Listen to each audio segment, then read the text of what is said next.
kita lebih dukung Mas Gibran aja sih. Kalau kakak? Iya, kayak lebih muda, jadi kayak lebih maju nanti Indonesia. Ya 02 Samsul. Mas Gibran, saya lihat sih dari kita waktu dia ada di wali kota, dia itu tegas, ya, sama yang namanya anak muda banget. Paling disukain itu karena masih muda tapi pinter. Mas Gibran? Pas debat dia suka. Yakin Mas Gibran menang pas foto? Yakin 100%. Dengan berbagai kontroversi yang iringi perjalanan Gibran dalam pencalonannya sebagai calon wakil presiden, bagaimana publik memberikan penilaian terhadap sejumlah hal yang Gibran lakukan. Apakah kemudian Gibran juga masih mampu menarik simpati publik? Kita perbincangkan hal ini bersama dengan analis politik dari Universitas Indonesia, Aditya Perdana. Mas Aditya, terima kasih sudah bersama Nilu, sehat selalu. Anda melihat Gibran ini setelah masa kampanye kurang lebih 3 bulan berjalan gitu, penuh gagasan atau penuh kontroversi? Ya, mungkin kita akan bisa melihat gagasan masih upaya untuk arah sana gitu ya. Kontroversinya itu ada karena memang ada banyak hal yang disampaikan ataupun ditampilkan, termasuk kondisi yang terakhir di debat keempat gitu ya, ya dengan celingak-celingak dan sebagainya itu. Saya pikir ini masih berproses, tapi dari gagasan orang kemudian ya tadinya underestimate di debat kedua ya, debat kedua gitu ya. Orang menjadi yakin berubah gitu ya. Dan underestimate jadi oh ini ternyata Gibran punya pernyataan yang memang di luar itu semua gitu ya. Tetapi dengan yang kondisi yang debat terakhir itu malah membingungkan gitu ya.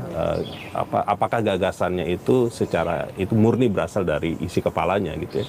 Karena kalau saya perhatiin di debat yang keempat itu malah kelihatan berulang pernyataan-pernyataan atau program-program yang disampaikan, sebagai contoh misalkan soal hilirisasi, itu disampaikan berulang kali.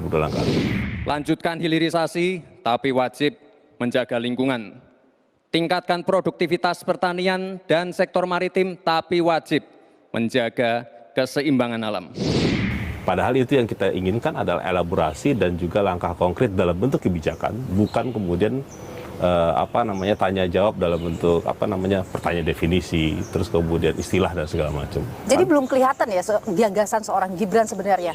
Sebenarnya dalam konteks paslon nomor 2, ya Pak Prabowo sama Gibran itu gagasan besarnya ada di arah pendukung kelanjutan ya, kelanjutan pemerintahan. Terutama aspek ekonomi, ya pembangunan ekonomi, infrastruktur dan perbaikan lainnya. Itu buat saya itu jelas. Oke, tapi Gibran belum mampu. Betul. Menonjolkan itu. Betul. Kalau dari sisi Pak Prabowo kita akan bisa melihat ya bahwa beliau juga punya gagasan-gagasan yang tentang negara yang lebih baik itu seperti apa. Nah, Gibran ini yang kelihatan masih berusaha.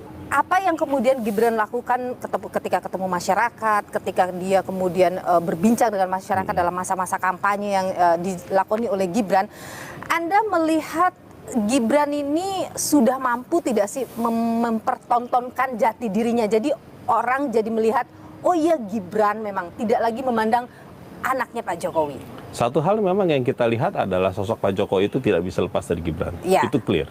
Ya. Bahkan di debat saja, template Pak Jokowi dari intonasi ataupun artikulasinya itu sangat kelihatan gitu ya.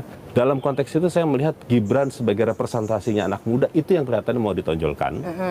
Tetapi masih belum terlalu kelihatan. Meskipun dalam beberapa event, itu Gibran kan memang masuk di arena-arena bersama anak muda. Tapi kalau misalnya kita lihat survei untuk pasangan 02 yang masih mengungguli 2 paslon lain, Anda melihat posisi 02 ini sudah di atas angin nggak sih?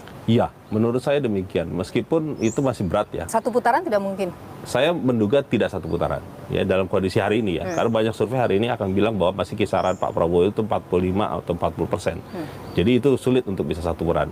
Di samping yang kedua adalah poinnya adalah terkait dengan jumlah pemilih yang gamangnya ini, undecided voters itu juga masih relatif tinggi. Sentimen negatif yang muncul akibat kontroversi Gibran, kemudian wacana 0103 yang terus menggaungkan soal 2 putaran. Kalau Anda tadi menyebut sepertinya 1 putaran sulit, itukah kira-kira yang menjadi alasan mungkin Presiden Jokowi sampai mengeluarkan statement soal presiden boleh berpihak, presiden boleh berkampanye? Yang harus dipahami dan kita dudukan persoalannya, presiden memang punya kepentingan dalam pilpres kali ini. Ya. Kepentingannya jelas bahwa di situ ada anaknya. Betul. Gitu ya. Dalam konteks itu tentu apapun yang dikehendaki oleh presiden mungkin dalam kerangka itu juga. Oh, kita sadar kok bahwa Presiden Jokowi itu pasti punya keberpihakan, pasti punya pandangan politik kemana gitu kan. Tapi ketika dia terang-terangan mengeluarkan statement itu di hadapan Capres 02, ini karena ada kekhawatiran dari 02 bahwa kita butuh dorongan elektoral dari seorang Jokowi. Faktor Jokowi pada titik tertentu memang punya pengaruh ya. Nah, problemnya kemudian adalah sebagai seorang pimpinan negara, dia punya banyak otoritas, ini yang kemudian menjadi rumit gitu ya, dan orang akan menjadi sangat kontroversi terhadap langkah itu karena publik sendiri juga paham, Mbak, bahwa Pak Jokowi itu punya preferensi pun juga sudah sangat tahu gitu ya. Jadi pertanyaannya kemudian kenapa harus di statement langsung gitu ya. Nah, itu yang jadi pertanyaan. Kenapa harus statement langsung? Kenapa harus di statement langsung? Karena dugaan saya mungkin bisa juga adalah ini upaya tadi yang langkah-langkah terakhir ya, 2 minggu atau 1 minggu terakhir untuk bisa mendorong elektabilitas yang bisa jadi punya pengaruh ataupun bisa juga enggak, karena ini kan semua juga bergerak gitu ya, karena semua punya potensi. Jadi ada kemungkinan tidak berpengaruh juga statement. Iya, saya juga bisa. Kenapa bisa begitu, Mas? Karena ternyata resistensi tadi itu juga kan ada. Jadi blunder nggak bagi Jokowi mengeluarkan statement itu?